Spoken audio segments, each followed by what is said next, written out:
Hi, welcome back to my YouTube channel. My name's Meredith Phillips, and this is the very first vlog I've done in like 4 months, so it might be a little awkward, but I'll try to edit out the awkward, stupid bits like this intro, but I'm not going to redo the intro because it's just a vlog. We're just here to have a good time, right? Anyway, today is October 1st, which is super exciting.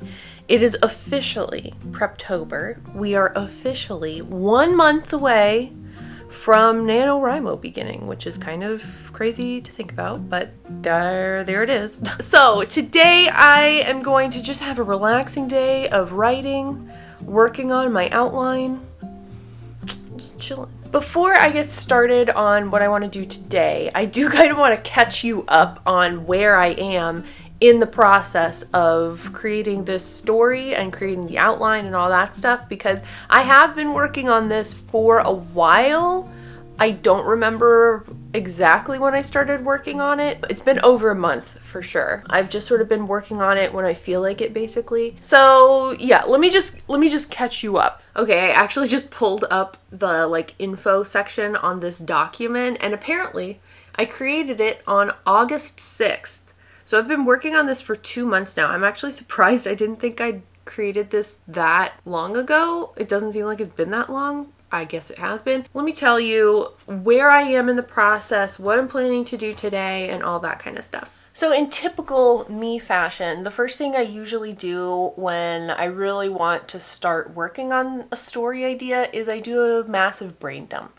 This does not take place over just one day. I usually am adding to this brain dump over the course of several days, maybe even like 2 weeks, something in there. And it's just me writing down every possible idea I have that could potentially go in the story. I'm writing down scene ideas. I'm writing down details of the characters that I feel like are what I know so far.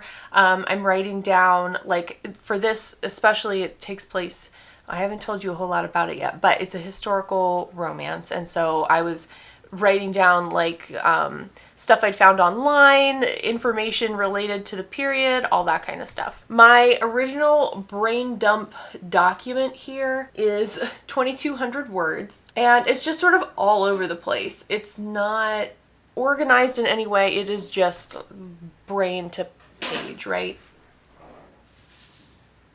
That's the dogs having fun in the living room. I also started compiling information and notes, again, related to the historic period. So I have a separate tab, separate little subsection in here for that. Once I had down as much brain dump kind of stuff as I could think of, I started trying to organize it into some sort of list of scenes. So I was just doing like a little bullet point list of like, there needs to be a scene with this happening. There needs to be a scene where this information is revealed. There needs to be a scene, like just all that kind of stuff.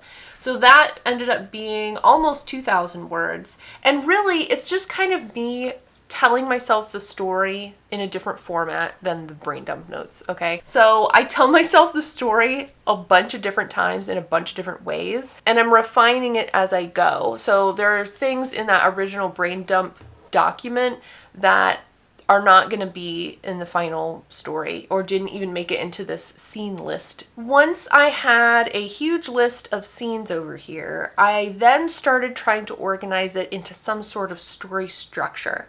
And when I'm working in the romance genre, as I have been for the last couple years, I really enjoy using Gwen Hay's Romancing the Beat sheet. It's very similar to Save the Cat, but it's specific for romance novels. So I have a template in my Scrivener document, and I just started plugging in scenes. Like, okay, obviously this is the scene where we introduce the main character. Obviously this is the scene where, you know, there's a big twist in the middle kind of thing. And so I was starting to plug in the scenes where I thought they would go. After that, I really wanted to work on developing the two main characters. And I have a video coming, I'm pretty sure it's next Tuesday's video, about the amazing resource I found for creating believable characters. I can't believe I didn't know about it before. I feel kind of dumb, but I'll share more about it next Tuesday. But basically, I went through a character creation kind of questionnaire, and it was awesome. I learned so much about what I want these characters to be and how that fits into the story. So I ended up with like 2,000 words for each of these characters. I just was going through all the details, the positive aspects of the characters, the negative aspects of the characters, all these different kinds of details. And it really helped me figure out, you know, how would they react in this scenario in the story, which then helped me figure out like plot holes or like what would happen next and all that kind of stuff. So that was super helpful. Definitely stay tuned for the video on Tuesday, because that'll hopefully help you too if you struggle with character creation or you feel like you don't quite know your characters very well. Hopefully that video will help you out. Okay, so, well, then me being me, I can't just think of one story. I've got to think of like 6. You know, that's fine. And really that fits in with the romance genre, the historical romance genre. A lot of times I feel like it's fairly uncommon to find just a standalone historical romance.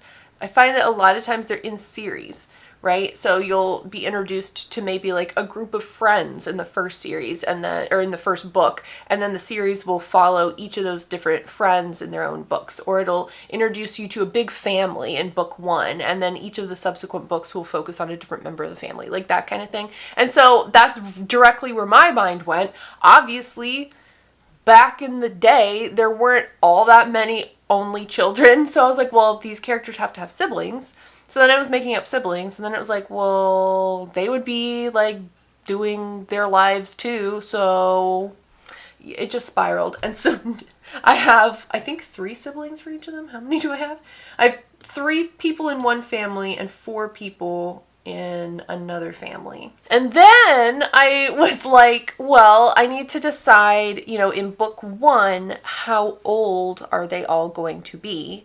Because their stories are not all going to take place in the same period of time. It'll be happening, you know, in the next subsequent months or even years down the line. Anyway, then I was like, well, let me kind of think through the stories I want to tell for these other characters and like what dates that would take place during and how old they're going to be. Like, it took me, I probably got way too far into the weeds in this, but I am very happy with it, how it turned out. So I have like date ranges where each of the books in the series will take place. And then based on those date ranges, I have the ages that the characters will be during those books. I also, again, because I like making stuff as historically accurate as possible, within reason, you know, like I like books where it's obvious that the author's done a lot of research and tried to make it as historically accurate as possible, because then that really helps me as a reader be like immersed in the story. So this is taking place during the Regency, which was a very short period of time, relatively speaking. It was also during the end of the Napoleonic Wars. It was also during the War of 1812. And so I'm trying to like figure out like, okay, well, if this story is taking place in this date period, well, that means Napoleon was in the middle of doing this kind of stuff. Like, it was just a lot. It was probably unnecessary, but again, like, that would impact potentially what these characters would be going through. Yeah, so it not only was I trying to line up the stories with like historically what was happening at the time, but then I also am trying to line it up with the historical dates of the London season. So if you're familiar at all with this time period, there was the season, right? And it was when all of the upper echelon of society descended upon London and engaged in balls and parties, and everyone's socializing and, you know, all that kind of stuff. The season coordinated with Parliament sessions. So all of the aristocrats who were in Parliament had to be in London for that, and so they brought their whole family, and that's why everyone was just like, hey, let's party. But that wasn't a set date. They just were like, I don't know, let's go to London right now. It's like all over the place. Sometimes it starts in November. Sometimes it starts in February. Like, it just starts all at these different times. So then I was trying to coordinate, like, okay, well, this year the season started in this time. Like, I didn't need to do that. But I did. Anyway, it all lines up now. So, oh, I'm such a doofus. But anyway, this is getting really long. I'm sorry. So once I had my general scene breakdown according to story structure. I had my characters richly developed.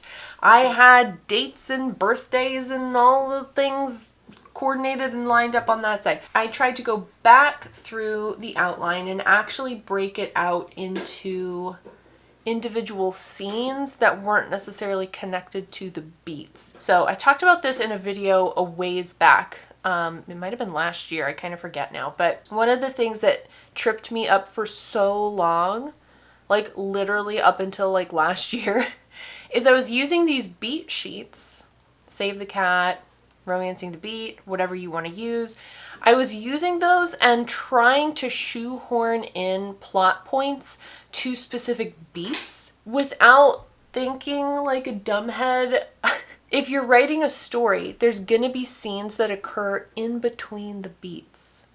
What a revelation, okay?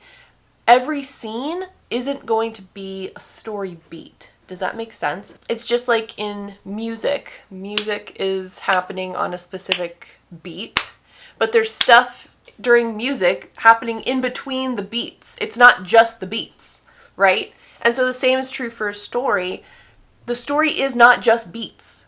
It is the in-between sections too. So I was trying to break out, okay, well, like this is the beat and then here's all the other stuff happening in between and all that kind of stuff. So anyway, I've got a whole slew of scenes over here. I didn't even count to see how many scenes I've got. There's quite a few. I am in hopefully the final stage because it is October, so I don't have a whole lot of time left, but I am going to try to break down each scene to make sure that A, it's necessary, and B, that it does what it needs to do in the story.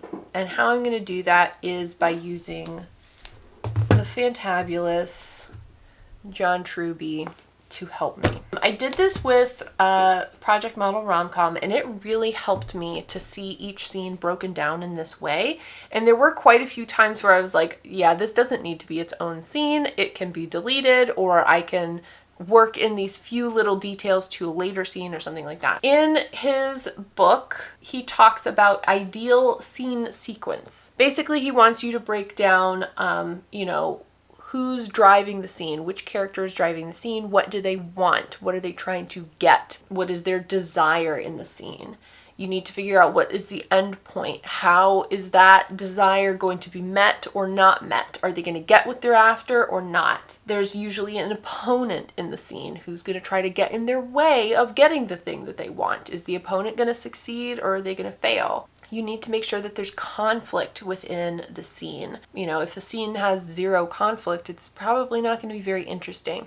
And you don't have to make it like there's been an explosion or like this. It's not like mega, huge conflict like that. It can be an inner conflict within the character, but there has to be some kind of conflict happening in the scene. And then of course at the end of the scene there needs to be some sort of either resolution, a twist, a reveal of new information, something that will launch you into this next scene. So I've done a little template for myself where I'm breaking down all that different stuff. I am in the middle of that currently. Where have I gotten? I've done 2.5 scenes so far. So I really am just at the beginning of starting this. And like I said, I've got a lot of scenes over here. So that is what I'm going to start with. So I'm going to shut up now because I've been talking for ages and go ahead and get started on this. Ooh, you know what though? We did forget something very important. It's time.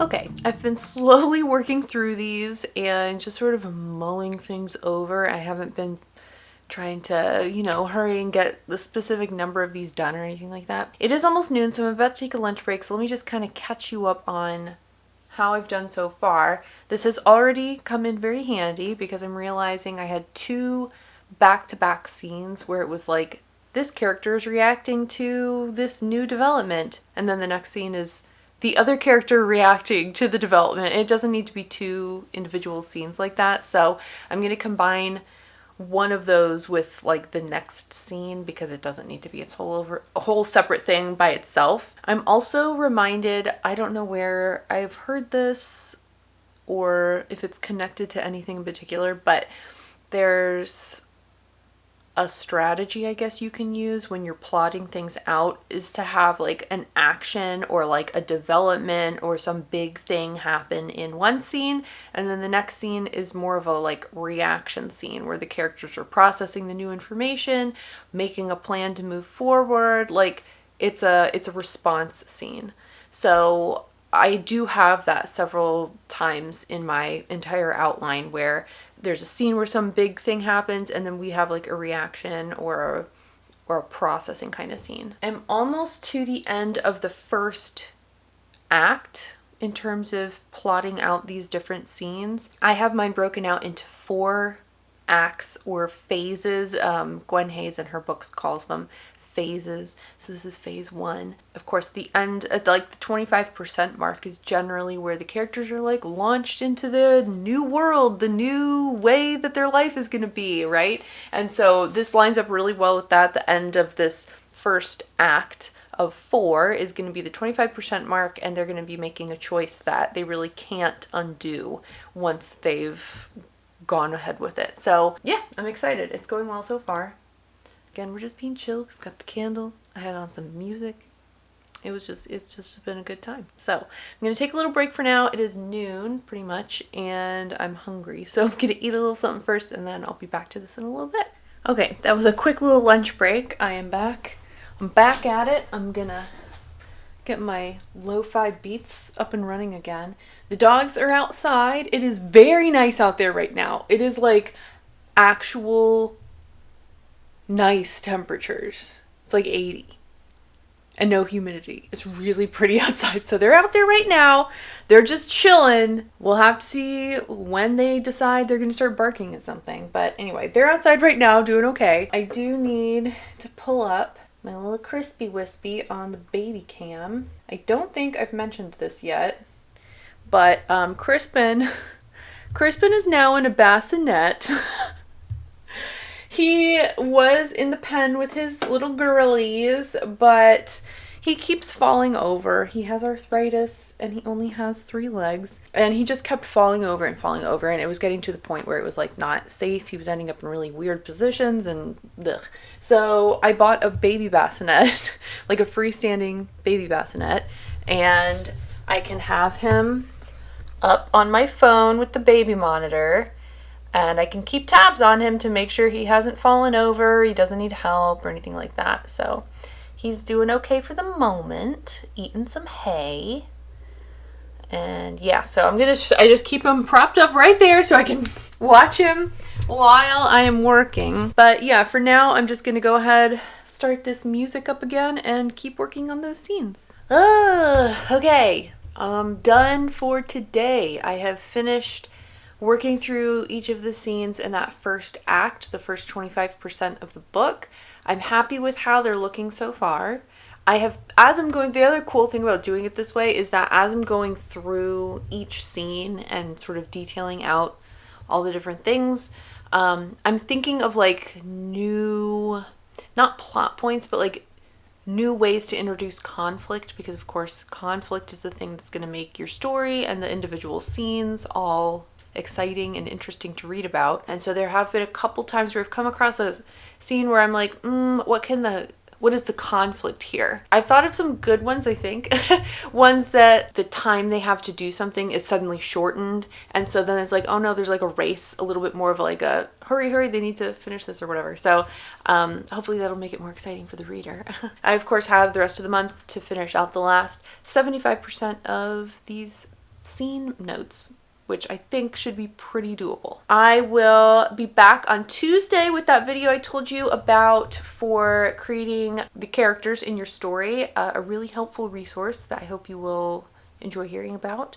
And then next Friday I'll have another vlog. Let me know how your Preptober has gone so far. We're only a few days into it, but let me know, are you still working through like basic idea of like what is my story going to be, or have you already had your story in mind and you're working through an outline? Are you working on character details? Like tell me what part of the process you're in at the moment. If you liked this video, give it a thumbs up, and if you haven't already, make sure you hit the subscribe button. I post videos on Tuesdays and Fridays. Thank you so much for watching. I hope you have a great rest of your day, and I'll see you next time. Bye.